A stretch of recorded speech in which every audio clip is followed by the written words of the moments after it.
Assalamualaikum warahmatullahi wabarakatuh. Perkenalkan, saya Yuce Alpiokta, calon guru penggerak rekognisi Angkatan 10 dari Kabupaten Melawi, Provinsi Kalimantan Barat. Pada kesempatan kali ini saya akan menyajikan aksi nyata untuk modul 1. Latar belakang. Rendahnya karakter disiplin siswa disebabkan oleh faktor internal mencakup kurangnya kesadaran siswa terhadap kedisiplinan siswa dan rendahnya motivasi diri siswa. Sedangkan faktor eksternal meliputi kurangnya sosialisasi peraturan sekolah kepada siswa, kebiasaan dan karakter guru di sekolah. Adapun tujuannya adalah yang pertama, menumbuhkan disiplin positif siswa di sekolah dengan membuat keyakinan kelas. Yang kedua, mensosialisasikan peraturan sekolah dan kebiasaan-kebiasaan positif kepada siswa di sekolah dengan membuat poster atau infografis. Dan yang ketiga, mensosialisasikan penerapan disiplin positif kepada rekan-rekan guru di sekolah dengan melakukan diseminasi dan diskusi. Adapun tolak ukur dalam aksi nyata ini, yang pertama adalah membuat keyakinan kelas dengan indikator murid aktif memberikan masukan tentang keyakinan kelas. Yang kedua, murid merasa nyaman saat berdialog secara terbuka. Yang ketiga, murid terlihat perubahan baik perilaku di. Tolak ukur yang kedua adalah membuat poster atau infografis peraturan sekolah dan kebiasaan-kebiasaan positif di sekolah, di mana indikatornya adalah yang pertama murid tertarik untuk melihat poster, yang kedua murid menanyakan atau berdialog terkait hal-hal pada poster yang menarik minat atau yang belum diketahui, dan yang ketiga murid mulai terlihat perubahan baik perilaku. Tolak ukur yang ketiga adalah melakukan diseminasi penerapan disiplin positif di sekolah dengan indikator yang pertama, rekan-rekan guru proaktif dalam diseminasi atau diskusi. Kemudian yang kedua, rekan-rekan guru berkolaborasi menerapkan disiplin positif. Lini masa yang akan dilakukan. Yang pertama, membuat keyakinan kelas, yaitu menentukan kelas, menentukan lokasi dialog dengan siswa, melakukan dialog dan membuat keyakinan kelas, bersama siswa merumuskan keyakinan kelas dalam bentuk kalimat positif, mencetak poster keyakinan kelas, memajang poster keyakinan kelas, mengamati dan membuat jurnal perubahan murid dalam menjalankan keyakinan. Berikut adalah dokumentasi siswa terlibat aktif dalam membuat keyakinan kelas. Lini masa yang akan dilakukan pada langkah yang kedua adalah membuat poster atau infografis peraturan sekolah dan kebiasaan-kebiasaan positif di sekolah. Dengan langkah berkonsultasi dengan komite sekolah, berkonsultasi dengan rekan-rekan guru, mencetak poster peraturan sekolah dan kebiasaan-kebiasaan positif di sekolah, menempelkan poster di tempat-tempat yang mudah terlihat oleh siswa, mengamati dan membuat jurnal perubahan murid dalam menjalankan peraturan sekolah dan kebiasaan-kebiasaan positif di sekolah. Berikut adalah beberapa dokumentasi tentang langkah membuat poster atau infografis peraturan sekolah dan kebiasaan-kebiasaan positif di sekolah, di mana melakukan langkah sosialisasi budaya positif di dalam kelas, kemudian mencetak poster budaya positif di dalam kelas dan menempelkan poster budaya positif tersebut baik di dalam kelas maupun di papan mading. Lini masa yang ketiga adalah melakukan diseminasi penerapan disiplin positif di sekolah dengan langkah-langkah berkonsultasi dengan komite sekolah, berkonsultasi dengan rekan-rekan guru, menentukan waktu dan tempat untuk melakukan diseminasi atau diskusi, berkolaborasi menerapkan disiplin positif, dan melakukan refleksi dan tindak lanjut. Selanjutnya adalah dokumentasi video ketika melakukan proses diseminasi penerapan disiplin positif di sekolah. Baik, Assalamualaikum warahmatullahi wabarakatuh. Kita lanjutkan lagi Bapak Ibu untuk sesi selanjutnya, yaitu pembahasan tentang budaya positifnya. Apa itu budaya positif? Itu Bapak Ibu sudah banyak yang mempelajari baik dalam seminar, webinar maupun melalui PMM. Tapi tidak ada salahnya untuk kita mengulang, mengingat kembali tentang budaya positif. Nah, yang pertama Budaya positif ini terkait dengan perubahan paradigma teori kontrol. Kita pernah melihat video ya, tentang teori kontrol ini ketika kita menggenggam tangan, kemudian ada orang lain yang kita minta untuk membuka tangan kita. Pilihan untuk membuka atau tetap menggenggam itu ada di kendali diri kita. Seperti itulah ilustrasi dari teori kontrol, bahwa apapun pilihan yang kita lakukan itu sepenuhnya ada di dalam kendali pribadi. Nah, dari dasar teori kontrol inilah sehingga kita yang kita lakukan sehari-hari dalam interaksi dengan murid itu sebenarnya adalah sebuah ilusi, Bapak Ibu. Ilusi bahwa kita bisa mengontrol murid, sebenarnya tidak. Ilusi bahwa kita merasa ketika kita menghukum, ketika kita memberikan kritikan, itu bisa memperbaiki karakter siswa. Ternyata itu juga sebuah ilusi. Lalu sebenarnya seperti apa? Bagaimana budaya positif itu bisa berkembang? Oke, kita lanjutkan.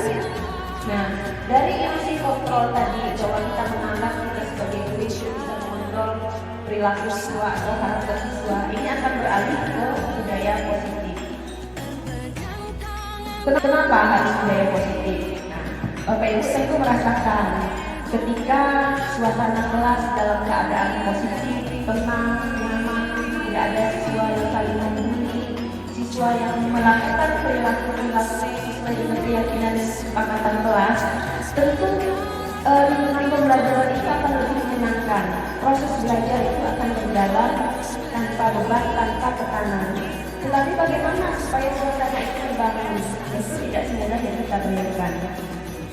Lalu budaya positif itu sendiri itu merupakan nilai atau keyakinan dari kebiasaan-kebiasaan yang kita lakukan di sekolah, sehingga peserta didik itu menjadi pribadi yang bijaksana dan bertanggung jawab. Artinya perilaku yang mereka lakukan itu adalah sebuah kemandirian dan sebuah pilihan dari mereka, bukan karena tekanan dan paksaan dari pihak luar. Nah, kemudian apa makna disiplin? Kalau kita kutip dari Kemdikbud, disiplin itu berasal dari bahasa Latin disiplina, yang artinya belajar.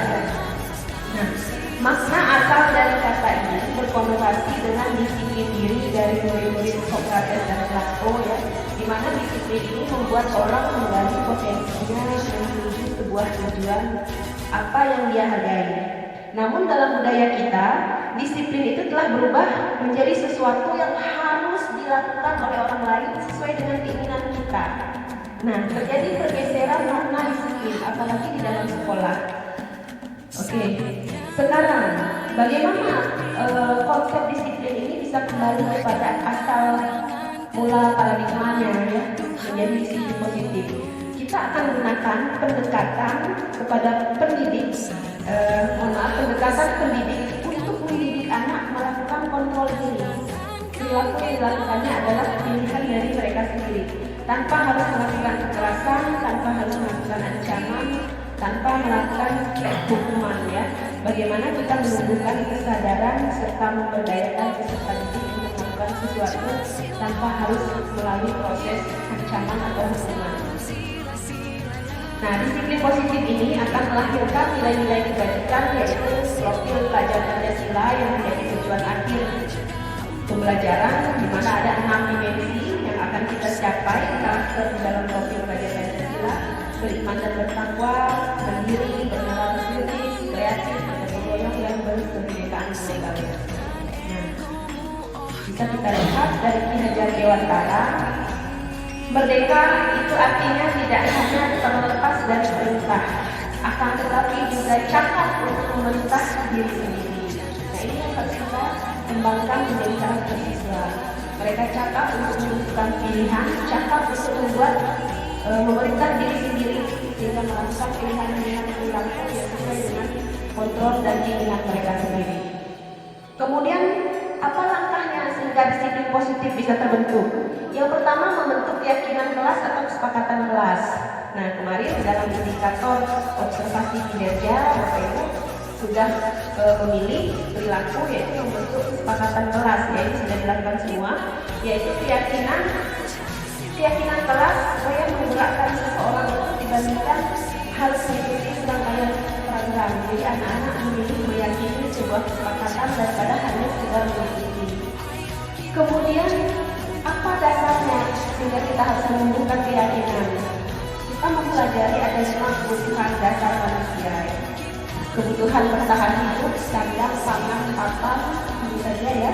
Kemudian kebutuhan kasih sayang dan rasa diterima, kebutuhan pengakuan atas kemampuan mereka, kebebasan atau kebutuhan akan menentukan pilihan, kemudian kebutuhan akan kesenangan, merasa senang.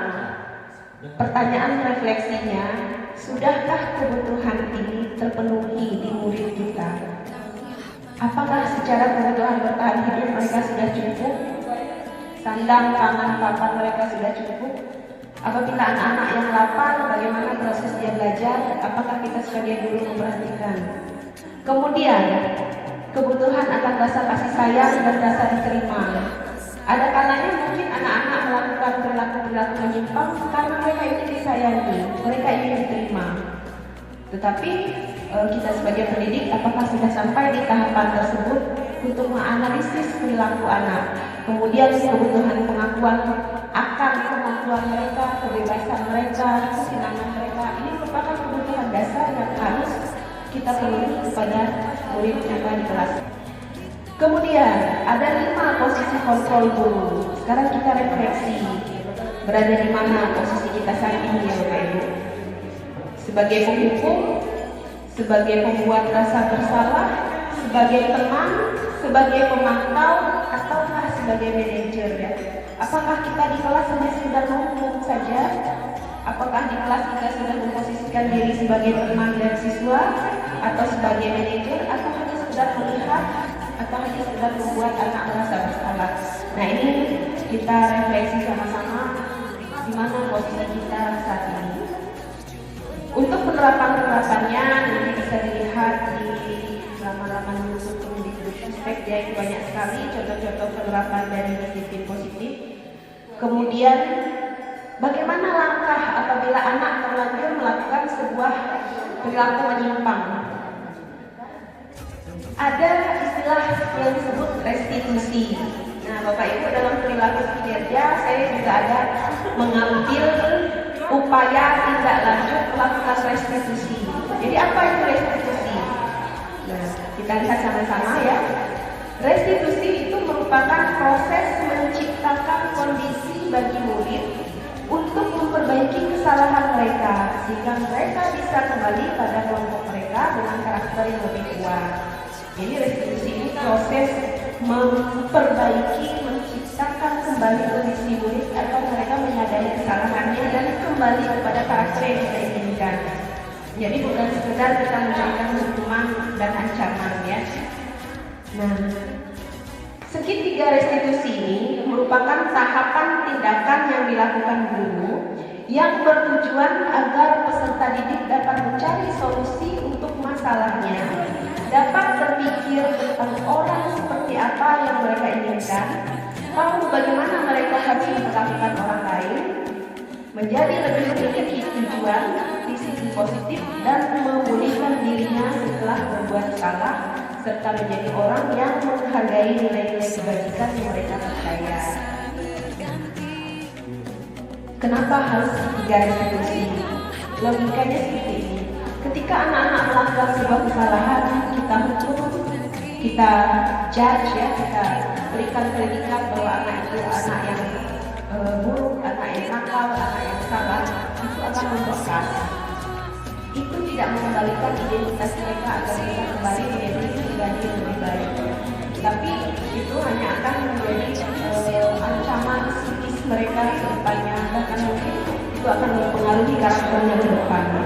Sehingga ketiga restitusi inilah yang sangat dibutuhkan dalam upaya memperbaiki sebuah perilaku-perilaku yang menyimpang dari anak. Apa langkah-langkahnya Bapak Ibu? Yang pertama, kita melakukan tindakan memvalidasi tindakan yang salah. Pada tahapan ini, kita menanyakan kenapa siswa memiliki alasan melakukan hal tersebut. Kemudian, adakah cara yang lebih efektif untuk mendapatkan apa yang mereka butuhkan? Kemudian kita menanyakan keyakinan kelas apa yang telah mereka sepakati. Kemudian mereka ingin menjadi orang yang seperti apa. Kemudian tahapan terakhir adalah menstabilkan identitas. Kita mengembalikan anak kepada identitasnya sebagai pribadi-pribadi yang baik.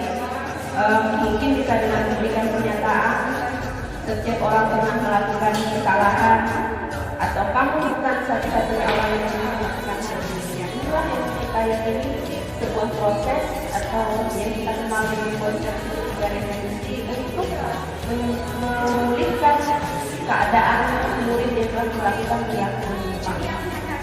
Nah, ini untuk menstabilkan identitas, kita mengubah identitas anak dari orang yang gagal karena melakukan kesalahan menjadi orang yang sukses. Kemudian memvalidasi tindakan yang salah, bahwa semua tindakan manusia itu baik atau buruk pasti memiliki maksud dan tujuan tertentu. Kemudian kita juga pada tahapan terakhir yaitu memvalidasi keyakinan anak, bahwa anak akan siap untuk dihubungkan dengan nilai-nilai yang dia percaya dan berpindah menjadi orang yang dia inginkan. Apa yang kita percaya sebagai keyakinan kelas atau keyakinan dalam keluarga atau nilai-nilai umum lainnya yang disepakati. Jadi pada tahapan terakhir kita mengembalikan anak kepada keyakinan yang disepakati atau dipercayai agar anak tersebut kembali menjadi pribadi yang kita harapkan. Baik, demikian yang bisa saya sampaikan di dalam penjelasan materi budaya positif ini. Mudah-mudahan bisa diimplementasikan di dalam kebiasaan budaya positif di lingkungan sekolah kita. Terima kasih. Assalamualaikum warahmatullahi wabarakatuh.